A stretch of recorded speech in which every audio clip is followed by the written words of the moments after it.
Hey everyone, Mrs. Williams here. I am going to show you how you can practice fluency.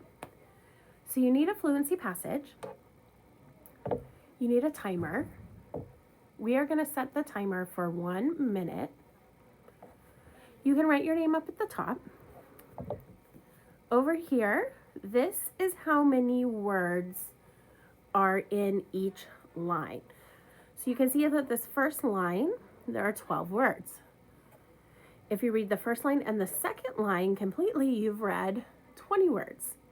If you read the third line, then you get to 29. So I'll show you how to count how many words you read in a minute after. So the first reading is called a cold reading. And we call it cold because you've never read this passage before. There might be words in here that you don't know how to pronounce, you don't know how to read. Maybe you can read them, but you don't know what the definition is. So this will most likely be your slowest read and maybe your most challenging. So we call it cold. Kind of like if a runner is going to run, he's not going to run very well at the beginning until he's warmed up and he's practiced a little, and then he's going to run much better. Same thing. This is probably going to be our slowest, most challenging reading. After we read it a few times, we're going to get much better. Okay, so you're going to have your timer. Let me reset mine. And you're going to set it for 1 minute. So 1 minute, okay? And here we go. I'm going to do a practice one. The way that we receive mail has changed a lot over the years. Many years ago, handwritten letters were even more special because getting mail was rare. When the United States was still growing, most people lived on the East Coast. It became so crowded that people started to move further west. They wanted to connect with their families in the East. At that time, there were not many ways to get mail to family and friends. Each method took a very long time. Most mail went by ship, but other times by covered wagon or stagecoach. As the country grew, the need for good communication increased. 3 men mapped out 2 routes, one from the east and the other from the west. A single rider could take the mail. I'm going to stop that.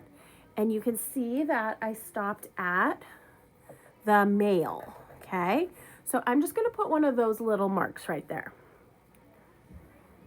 Okay, so that is how far I got in 1 minute. Now, if you're reading and you get to a word that you don't know, after a couple seconds, just skip it and keep reading, okay? We don't want you to get stuck at one spot for your entire minute. So always look at it for a few seconds, maybe try it, and then if you don't get it, just keep on reading. But I stopped right here. So what I do is I follow this, and this is 133, but I didn't read all the way to the end. So I didn't read 133, I read less. So there's 2 ways I can count it. I can either go up here to the 121, and then I can go 122, 123, 124, 125, 26, 27, 28, 29, 130, 131. Or, because I'm so close to the end, I can see it's 133 and just take away 2. But I read 131 words. Okay? And I'm going to put that in day 1. Now you can choose, you can do multiple readings in one day, or you can break it up. You don't have to worry about the day ones. You can even cross the days out if you want, and just go reading number 1, reading number 2, number 3, number 4. Okay, so now is when you're going to take a minute to discuss any words that you struggled with. Maybe there was a word that you didn't know the meaning. Okay, so like you could look through, and maybe like you didn't know what a wagon or a stagecoach was, so you could discuss that. And then after you feel confident that you've talked about it, then you're going to get your timer out again and you're going to set it for a minute and you're going to do your second reading. Now on your second reading, there's a pretty good chance you are going to get farther. If you don't get farther, don't worry. Maybe you're reading more fluently and you slowed down because you were reading too fast the first time. But you are going to read it a second time, mark where you finished. Let's say I finished right here. I could put a little 2 next to it, so I remember that was my second reading.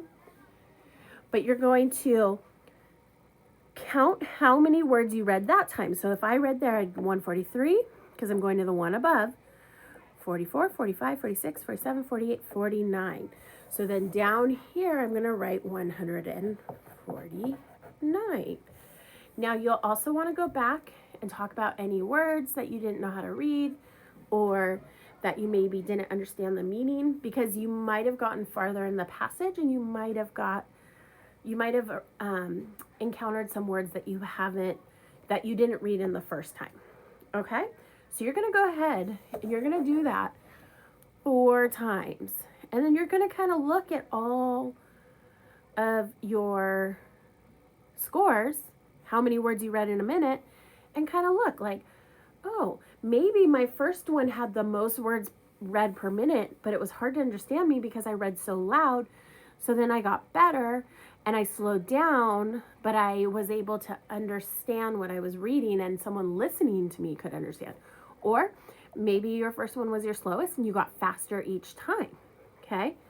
Does not matter which one was the fastest, because fast is not always better. We want to practice on our fluency, which is where we sound like a natural reader, a natural talker, and that our voice shows emotion and that we're slow enough that people can understand us, but quick enough that it's not too slow or robotic.